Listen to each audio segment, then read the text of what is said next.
I am so lucky in my earnings from Wimbledon, with my earnings in general. I invest in my future. What if one of the biggest paychecks of a young tennis star's career was also proof that the sport's financial system is still broken? That question is taking over the tennis world after Wimbledon 2026. Eala arrived in London as the number 29 seed, carrying the hopes of millions of Filipino fans.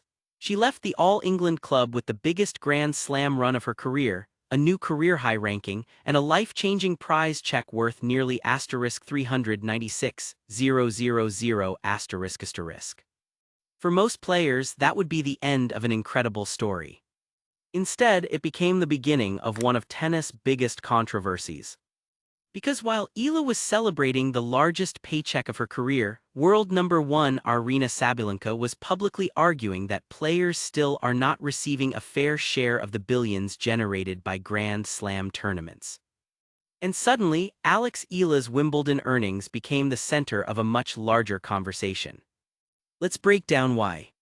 Eala's 2026 Wimbledon campaign marked another major step in her rapid rise. She entered the tournament as a seeded player for the very first time in her Grand Slam career. That alone showed how far she had come over the past year. Round after round, she proved she belonged on one of tennis' biggest stages. She battled through difficult opponents, displayed remarkable composure under pressure, and earned one of the deepest Grand Slam runs ever achieved by a Filipino tennis player. By the end of the tournament, Eala had climbed to world number 28, the highest ranking of her career. Along with those ranking points came nearly $400,000 in prize money. For a 21-year-old player still building her professional career, that amount represented a huge milestone. It wasn't simply another tournament paycheck. It became one of the biggest financial moments of her life. For many athletes from developing tennis nations, one successful Grand Slam can fund months, or even years of coaching, travel, physiotherapy, fitness training, and tournament expenses. Professional tennis is far more expensive than many fans realize. Unlike athletes in team sports, tennis players pay for nearly everything themselves. Flights, hotels, coaches, fitness trainers, medical staff, practice facilities. Every tournament requires another investment. And unless you're consistently reaching the later rounds, making a profit is far from guaranteed.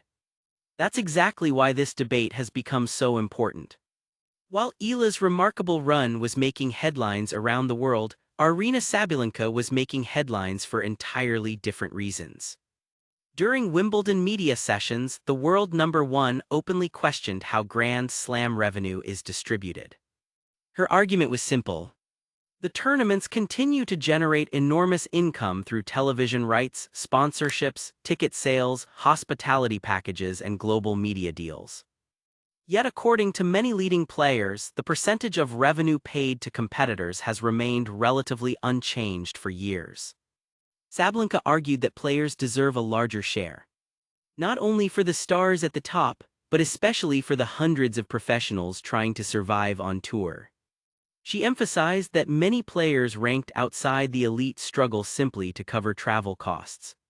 Missing one tournament or losing early several weeks in a row can create serious financial pressure. According to reports, several of tennis' biggest names have supported discussions about increasing the players' share of Grand Slam revenue. The proposal often mentioned is raising that percentage to around 22%, similar to what some other major tennis events already distribute. Whether that number eventually becomes reality remains uncertain. But the conversation has clearly reached a new level. This is where Eala's story becomes so significant. Her Wimbledon earnings demonstrate exactly why deeper runs at Grand Slam tournaments matter so much. Without reaching the second week, her season would have looked completely different financially. Instead, one outstanding tournament dramatically changed both her ranking and her earnings. Imagine how many opportunities that creates. More resources, better preparation, more flexibility when building her tournament schedule, greater ability to invest in coaching and recovery. That's why many believe prize money isn't simply about rewarding winners. It's about allowing talented players to continue developing their careers. For athletes representing countries where tennis receives limited financial support, every additional dollar can make an enormous difference. The debate also challenges a common misconception. Some critics argue that professional tennis players already earn plenty of money. But that's often true only for the very top of the rankings. The reality is very different for players outside the elite. Many spend most of the season traveling internationally while paying almost every expense out of pocket. Prize money can disappear quickly after covering travel, coaching, accommodation, taxes, and support staff. That's why several top players argue that improving revenue sharing ultimately benefits the entire sport, not just the biggest stars. A healthier financial structure could help more talented athletes stay on tour longer. That means stronger competition, more compelling matches, and a more global game. For Eala, Wimbledon represented more than a financial breakthrough. It confirmed that she belongs among the world's rising stars. She showed she can compete with elite opponents on one of tennis' biggest stages. Her confidence continues to grow. So does the belief that even bigger results are coming.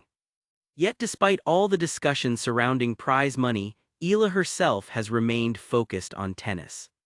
Following her Wimbledon campaign, she spoke about continuing to improve rather than becoming distracted by outside debates. That quiet approach has become one of her defining qualities. While others discuss politics and economics, Eala continues letting her racket do the talking. The timing of this debate couldn't be more interesting. The tennis calendar now moves toward another Grand Slam. Attention will soon shift from the grass courts of London to the hard courts of New York. If conversations about revenue sharing continue, every press conference will attract even more attention. Fans won't only be watching forehands and backhands. They'll also be watching what players say away from the court. Will negotiations continue?